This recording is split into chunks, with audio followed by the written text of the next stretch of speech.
Welcome back, everybody. Well, time for another episode review, and this one's going to be Angel 1. Here we go. The Enterprise arrives at the planet Angel 1, which is ruled by an oligarchy of women. The ship is looking for survivors from the shipwrecked freighter Odin, 7+ years after having been evacuated. The freighter was missing 3 escape pods, and the only planet in range was Angel 1. An away team consisting of Commander William Riker, Lieutenant Commander Data, Lieutenant Tasha Yar, and Counselor Deanna Troi beamed down to the surface. They attempt to negotiate with Beata, the elected one of the native inhabitants, to let them search for the survivors. Time is of the essence, however, as the Enterprise must travel to a Federation outpost near the Romulan neutral zone, where a group of Romulan battlecruisers has been detected. As soon as they resolve their investigation into the Odin survivors. Beata reveals that they are aware of 4 male survivors of the Odin who have caused disruption in their society and are considered fugitives. Beata requests Riker stay with her, and later requests that he order Troi, Data, and Yar to track down the survivors' camp and their leader, Ramsey, while staying and dining with her. After some back and forth, Data concludes Ramsey and the survivors of the Odin would have platinum with them, and Angel 1 is naturally devoid of platinum, allowing the Enterprise to easily detect them. Meanwhile, Riker dresses in the garb given to him for his dinner with Beata. Troi and Yar teasing him for dressing in clothes that sexualize him and in some ways demean him, and he's only doing it to win favor with Beata. Ooh my! He responds by saying that he is honoring the local customs, and acknowledges Beata's beauty, and that the garb is rather comfortable. Okay. The Enterprise searches while in orbit around Angel 1. Dr. Beverly Crusher relieves Captain Jean-Luc Picard of duty after he and most of the crew have fallen ill to a random virus on board that gives the odd sense of an odd smell to its victims at the time of infection. The captain leaves Lieutenant Geordi LaForge in command, Geordi's first time in active command of a starship. Shortly after, they find Ramsey and transmit his location to the away team, who beam directly to there. Well, that's good. While confronted by Data, Yar, and Troi, Ramsey and his men, having taken wives and started families during the 7 years, refuse to leave. Geordi informs Yar of the medical situation on board, and that more Romulan ships have been detected near the neutral zone. Well, that's not good.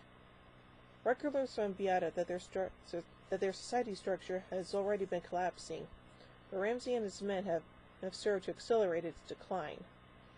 Riker argues that it may just be the course of evolution taking place. On the Enterprise, systems are becoming harder to maintain with more crews succumbing the virus. Geordi, after failing a reminder from his sniffling Worf, remembers that in command, he must delegate tasks so he can stay on the bridge.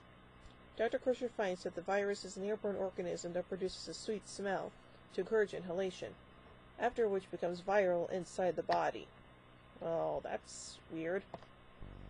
Riker gets up to date with the situation, and decides that while Ramsey and his group are at large and refusing to leave the planet, there is little they can do.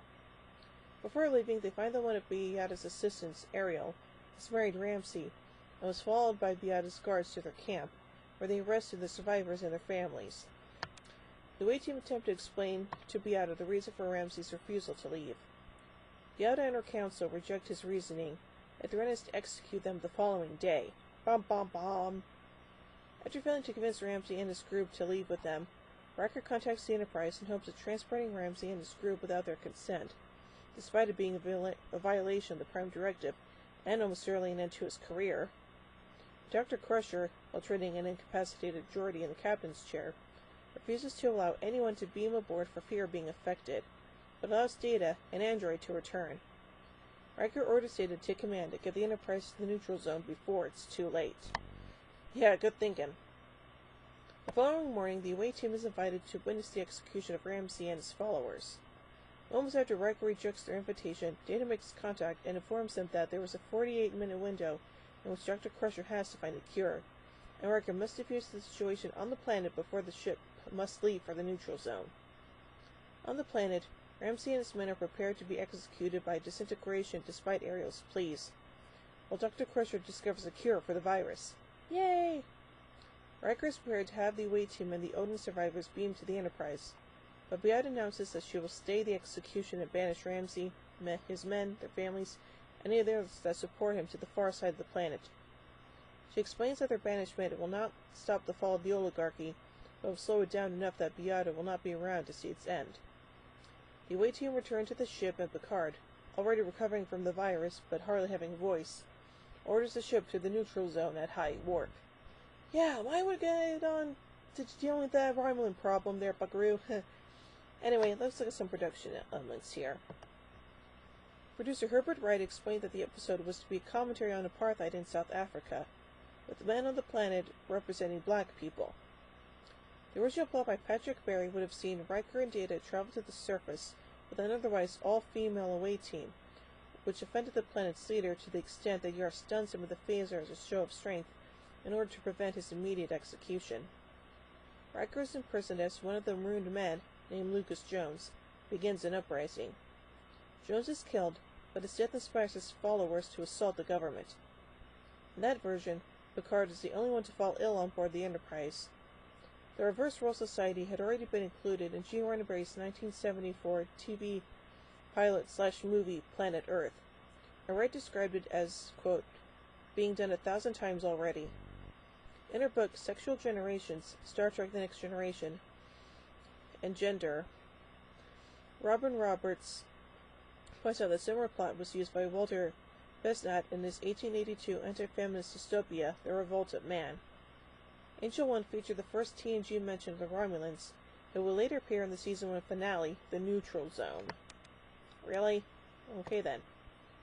Michael Ray Rhodes directed the episode as part of a deal with the Bronx Zoo, another television show filmed at Paramount Studios. Rhodes had previously won Emmy Awards on 4 occasions for his work on the television series Insights between 1981 and 1984. Will Wheaton later recalled that there were some issues between the main cast and the director, but that he did not know what they were about as he only worked for one day of the shoot. Gates McFadden described it as, quote, one of the most sexist episodes we ever had, and Patrick Stewart sought to have the episode changed to reduce those elements. Some of the production crew subsequently thought poorly of Angel 1. Executive producer Maurice Hurley described it as, quote, terrible. Just terrible. One of the ones you just as soon erase. Producer Herbert Wright felt that the, quote, sexual places it was dragged to were absurd. Yeah, I could kind of sympathize with you there, Buckaroo. So overall, this is a pretty kind of meh episode to say the least, so yeah. So overall, I give Angel 1 warp core out of 5. Well, join me soon as we take a look at 11001001. And I'm not kidding, that's the actual name of the episode. So, until then, live long and prosper, everybody.